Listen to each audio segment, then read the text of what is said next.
Happy day. இன்னைக்கு Reliance 5% down ஆயிருக்கு. என்ன ரீசன்? எஸ்டர்டே தான் நம்ம சொல்லிட்டு இருந்தோம் ரிலையன்ஸ் அவங்க ஆல் டைம் ஹையை தாண்டி இன்க்ரீஸ் ஆயிருக்காங்கன்னு. இன்னைக்கு சடனா 5% டவுன் ஆயிருக்கு. ஒரு ப்ராஃபிட் புக்கிங் வந்திருக்கலாம், பட் இன்னும் சில ரீசன்ஸ் இருக்கு. அது என்னென்னு பார்க்கலாம்.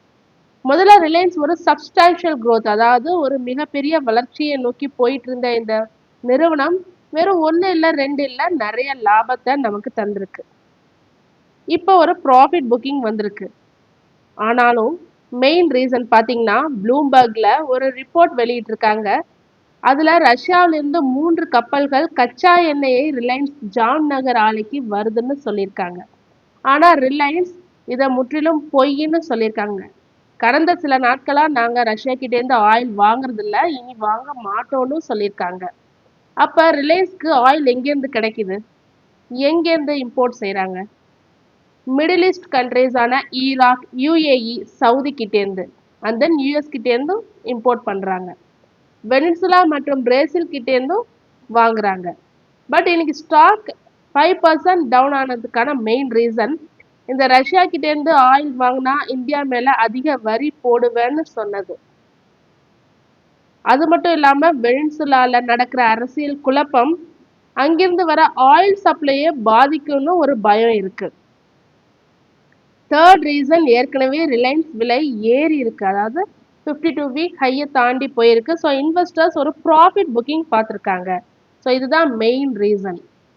இப்ப ப்ளூம்பர்க்ல வந்த செய்தினால இன்னைக்கு ரொம்பவே டவுன் ஆயிருக்கு. மெயின் ரீசன் அதுதான். ஸோ முடிவா ரிலையன்ஸ் இப்போதைக்கு தற்காலிக சரிவுல இருந்தாலும் அவங்களோட லாங் டேர்ம் பிளான் அப்புறம் குளோபல் ஃபினான்ஷியல் ஸ்ட்ராட்டஜி மேல மார்க்கெட்டுக்கு இன்னும் நம்பிக்கை இருக்கு. ஸோ என்னதான் நடக்குதுன்னு பொறுத்திருந்து பார்க்கலாம்.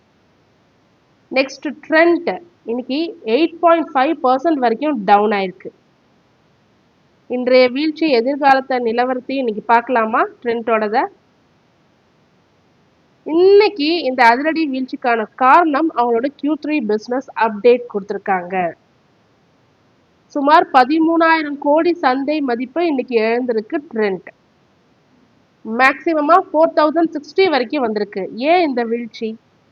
October to December Q3 financial year 26 காலாண்டுல வருவாய் 5,220 crore கொடுத்திருக்காங்க.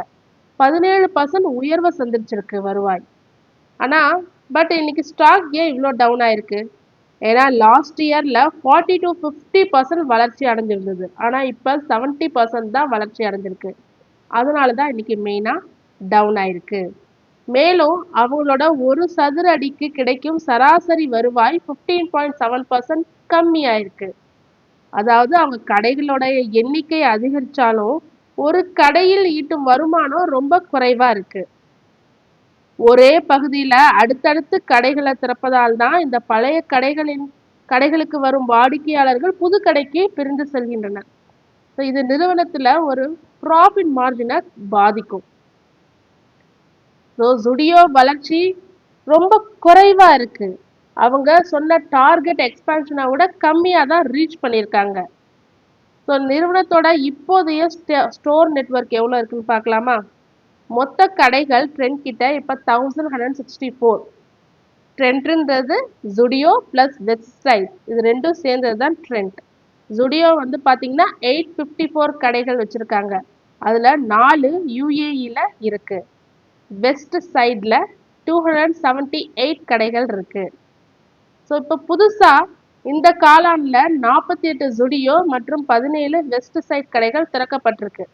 பட் என்ன ரீசன்னா எல்லாமே ஒரே சிட்டிஸ்குள்ளேயே வேற வேற இடங்கள்ல திறந்திருக்காங்க. ஸோ புதிய இடங்களை நோக்கி போகாம திரும்ப திரும்ப ஒரே இதுல தொடக்கிறது தான் மெயினா இந்த ரெவென்யூ ப்ராஃபிட்லாம் கம்மியாகிறதுக்கான வாய்ப்பு அதிகமா இருக்கு. ஸோ இதனால புரோக்கரேஜஸும் டார்கெட்ஸ் கொடுத்துருக்காங்க. சிட்டி மெயினா செல் ரேட்டிங் கொடுத்துருக்காங்க. டார்கெட் 4,350. ஆனா இன்னைக்கு ஷேர் பிரைஸ் 4,060 வரைக்கும் நான் பார்க்கும்போது டவுன் ஆயிருந்தது. ஸோ ஃபைனலா ட்ரெண்ட் நிறுவனம் ஒரு ஹை க்ரோத் பங்கிலிருந்து இப்போ மாடரேட் க்ரோத்துக்கு வந்திருக்கு. 50% விலையும் கம்மி ஆயிருக்கு. பிஇ ரேஷியோ 117 இருந்து 60க்கு வந்திருக்கு. இன்னும் வட இந்தியா மற்றும் கிழக்கு இந்தியால இவங்க இவங்களுக்கு ஓபன் பண்ற அதிக வாய்ப்புகளும் இருக்கு. இப்போ பொறுத்திருந்து பார்ப்போம் ட்ரெண்ட் எப்படி ஃபியூச்சர்ல இருக்க போகுதுன்னு. அண்ட் தென் டாடா மோட்டார்ஸோட பேசஞ்சர் வெஹிக்கிள்ஸ் அண்ட் ஜேஎல்ஆர் இன்னைக்கு சடன் ஃபால் ஆயிருக்கு. என்ன நிலவரம்? ரிலையன்ஸ் ட்ரெண்டை தொடர்ந்து இன்னைக்கு மார்க்கெட்ல அதிகமா அடி வாங்கின ஒரு ஸ்டாக்னா டாடா மோட்டார் பேசஞ்சர் வெஹிக்கிள். முக்கியமா அவங்களோட ஜாகுவார் லேண்ட் ரோவர் விற்பனைல ஒரு பாதிப்பு ஏற்பட்டிருக்கு. Q3 ஃபினான்ஷியல் இயர் 26ல ஜேஎல்ஆரோட விற்பனை ரொம்ப வீழ்ச்சி அடைஞ்சிருக்கு. அவங்களோட ஹோல் சேல்ஸ் கடந்த வருஷத்தை விட இந்த வருஷம் 43.3% கம்மி ஆயிருக்கு. வெறும் 59,200 யூனிட் தான் செல் பண்ணியிருக்காங்க.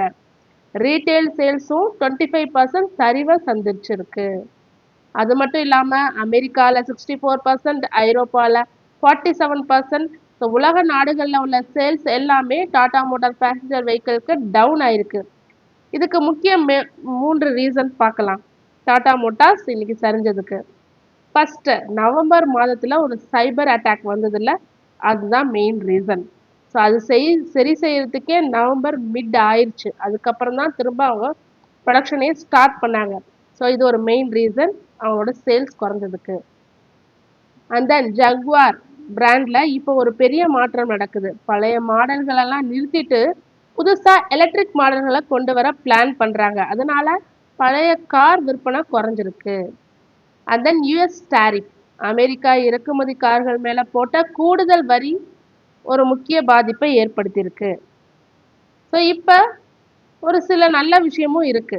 என்னன்னா ரேஞ்ச் ரோவர், டிஃபெண்டர் போன்ற அதிக லாபம் தரக்கூடிய பிரீமியம் கார்களோட பங்கு விற்பனை 74% இன்க்ரீஸ் ஆயிருக்கு. கார் கம்மியா வித்தாலும் லாபத்தை ஓரளவு தக்க வச்சுக்க முடியும் இதனால.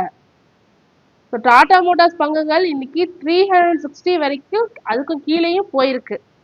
இதனால ஷேர் மார்க்கெட்ல ஒரு அழுத்தம் வந்திருக்கு.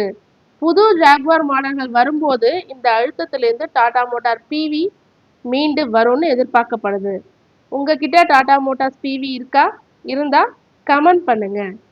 தொடர்ந்து இது மாரி யூஸ்ஃபுல்லான மார்க்கெட் அப்டேட்ஸ் வேணும்னா மறக்காம நம்ம சேனலை சப்ஸ்கிரைப் பண்ணுங்க, பெல் ஐக்கான் கிளிக் பண்ணுங்க, லைக் அண்ட் ஷேர் பண்ணுங்க. தேங்க்யூ.